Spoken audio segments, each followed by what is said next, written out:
जगत तत्व की चर्चा। ब्रह्मा जी से कहा तुम सृष्टि करो। 10 प्रकार की सृष्टि ब्रह्मा जी ने करी और सर्वप्रथम सनकादि महात्माओं का जन्म हुआ। ब्रह्मचारी बन करके चले गए तब के लिए। और इसके बाद में भूत भावन भोलेनाथ शंकर जी आए। इसके बाद में 10 कुमारों का जन्म श्री ब्रह्मा जी के द्वारा हुआ। मरीचि रत्रंगरसो पुलस्ता पुलह क्रतु भृगुर वशिष्ठो दक्षश्च दसमस्तत्र नारद। अंत में ब्रह्मा जी ने स्वयं मनु रानी शतरूपा को जन्म दिया। इनके यहाँ पर 2 बेटा प्रियव्रत उत्तानपाद, 3 बेटियां आकुति देहूति प्रसूति भई। 5 मिनट में संक्षिप्त चर्चा भी सुन लें क्योंकि सब कथाएं विस्तृत तो हो नहीं पाती हैं। तो इन्होंने कहा मनु जी से ब्रह्मा जी ने कि सृष्टि करो। बोले कैसे करें, धरती तो दुनिया में है नहीं। तब बड़ा भगवान आए और हिरण्याक्ष का वध करके बड़ा भगवान धरती को लेकर के आए, तब दुनिया बनी। महाराज हिरण्याक्ष कौन है? बोले कश्यप नंदन। कश्यप जी यज्ञ कर रहे थे, अदिति शरण में आई, कहा मुझे बेटा दो। तो इन्हीं के द्वारा संध्या की बेला में 2 पुत्र दिति मैया के गर्भ में आए और दोनों का कालांतर में जन्म हुआ।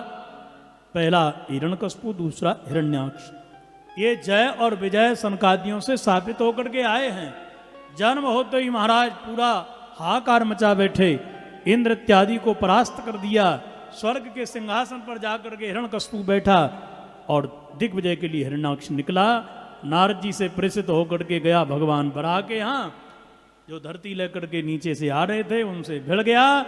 भगवान ने इसका सायंकालीन बेला में उद्धार कर दिया और दिव्य ज्योति भगवान के चरणों में विलीन हो गई।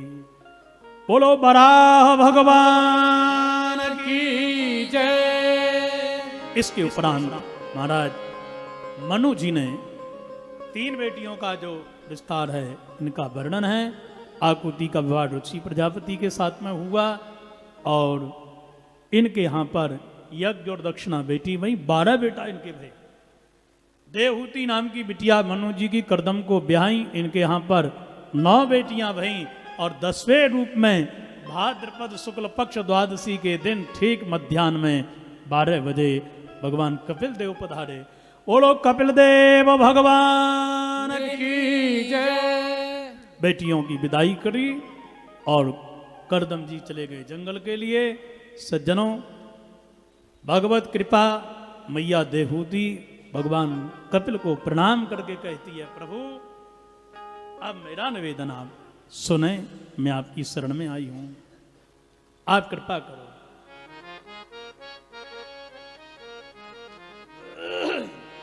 तम त्वागताहं शरणं शरण्यं तम त्वागताहं शरणं शरण्यं तम त्वागताहं शरणं शरण्यं तन्त्वागताहं शरणं शरण्यं स्वभृत्य संसारतरो कुठारम् स्वभृत्य संसारतरो कुठारम् जिज्ञासयाहं प्रकृतेः पुरुषस्य जिज्ञासाहं प्रकृतेः पुरुषस्य नमामि सद्धर्मविदां वरिष्ठं तं त्वागताहं शरणं शरण्यं तं त्वागताहं शरणं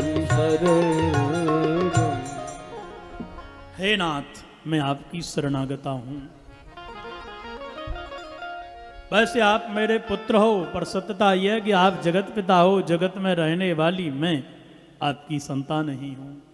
आपका और मेरा रिश्ता कितना बड़ा अद्भुत है। आप जाति के बढ़ई और मैं जाति की लकड़ी। वो कैसे? बोले आपके हृदय में ज्ञान रूपी कुल्हाड़ी, मेरे हृदय में अज्ञान की लकड़ियां वृक्ष। आप ज्ञान की कुल्हाड़ी से मेरे अज्ञान को काट दीजिए। आपकी शरण में आई हूं। हे प्रकृति पुरुष, मुझे भगवत तत्व की अनुभूति कैसे होगी, यह कृपा करके आप मुझे बताओ। भगवान कपिल कहते हैं मैया मन को बस में करके पवित्र करके भगवान में लगाओ, बड़े जल्दी मिलेंगे। मन कैसे बस में होगा? बोले जैसे वस्त्र को आप सर्फ एक्सल में साफ करते हो ना, गर्म पानी हो तो और जल्दी होगा, अलग अलग तरीके। ऐसे ही संतों के चरणों की रज में आप अपने मन को रगड़ दो। संतों के संग से मन बड़े जल्दी निर्मल हो जाता है। ये मन जहां दूषित है वही तो दुश्मन है तुम्हारा और हमारा। इसलिए संत कौन है? तितिक्षवा कारुणिका सुरदा सर्वदेहिना अजात शत्रवा शांता साधवा साधु भूषण। सहनशील, करुणा के सागर, सबके सुहृद ऐसे संतों से आप मिलोगे तब क्या होगा? सताम प्रसंगान मम वीर संविदो भवंति हृतकर्ण रसायना कथा तज्जोषणा दास स्वपवर्ग वर्तमणि श्रद्धा रतिर भक्तिरनुक्रमिष्यति। सज्जन संतों के संग से आपको हरि कथा मिलेगी। हरि कथा औषधि कानों से अंदर जाएगी, सारे दोष मिटा करके श्रद्धा रति भक्ति को भर देगी और बस तज्जोषणा दास स्वपवर्ग वर्तमणि श्रद्धा रतिर भक्तिरनुक्रमिष्यति। ये रसायन बूटी आप ऐसे नहीं सुनो। पर कितने बज गए? सुना था 6:30 बजे कथा पूरी होगी, पर ये तो 6:45 बज गए भैया। कथा को ओढ़ छोड़ नहीं है कछु ना, ऐसे नहीं। इसलिए देखो, सताम प्रसंगान मम वीर संविदो। वीर संविदो का अर्थ है प्रसन्नता, उत्साह से।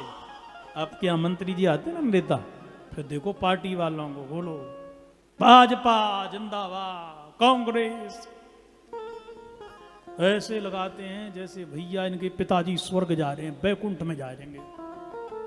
भजन से कथा से नहीं जाएंगे, इसी से जाएंगे, जोड़ जोड़ से जाएंगे, सब कुछ है।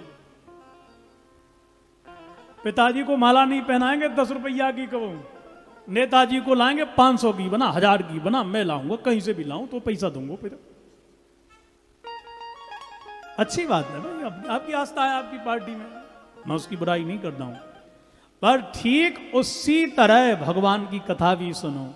सताम प्रसंगान मम वीर संविदो, उत्साह के साथ। जैसे भूख लगती है ना, और फिर बढ़िया रसगुल्ला मालपुआ है, रबड़ी, वाह।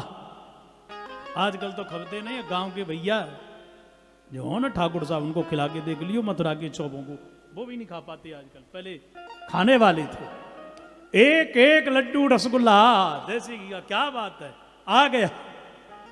तो जैसे उत्साह से, अरे वो खाओ ना खाओ, पर जैसे वो गुलाबी नोट देखते हो ना, गिनते हो एक एक, वाह क्या बात है, गिड्डी की गिड्डी आते जाए, पर थकोगे नहीं। थकोगे क्या?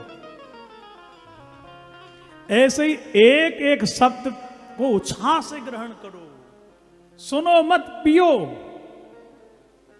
सताम प्रसंगान मम वीर संविदो भवन्ति हृतकर्ण रसायना कथा तज्जोषणा दास स्वपवर्ग वर्तमणि श्रद्धा रतिर भक्तिरनुक्रमिष्यति। उत्साह के साथ सुनो। भक्ति, श्रद्धा, रति तीनों आ जाएंगे। भक्ति आ गई, जीवन धन हो गया। वो महाराज भक्ति के मार्ग से ही भगवान मिलते हैं, दूसरा मार्ग नहीं है। बोले योग है, अष्टांग योग की चर्चा यहाँ गाई है। यम नियमासन प्राणायाम प्रत्याहार ध्यान धारणा समाधयो अष्टावंगानी इति पतंजलि सूत्रे। तो भगवान भक्ति से, योग से मिल जाते हैं। इनको नहीं अपनाओगे नरक जाओगे। नरक का भी वर्णन यहाँ किया है। भजन नहीं करोगे, अंतिम समय मरेंगे, मैया के उदर में जाएंगे, बड़ा कष्ट होगा। हरि दर्शन देंगे, जीव स्तुति गाता है, बाहर जीव आता है संसार में, फिर रमण करता है, फिर मरता है। यही दशा होती है। माँ तूने क्या सीखा? बोले अहो वतस्व पचोतो गरीयान यज्जवाग्रे वर्तते नाम तुभ्यम। जिसकी वाणी पे आपका नाम वही महान है। मैया सददा नदी के रूप में बह गई, भगवान कपिल गंगा सागर में विराजमान हो गए। हम कहते हैं सब तीर्थ बार बार, पर गंगा सागर एक ही बार।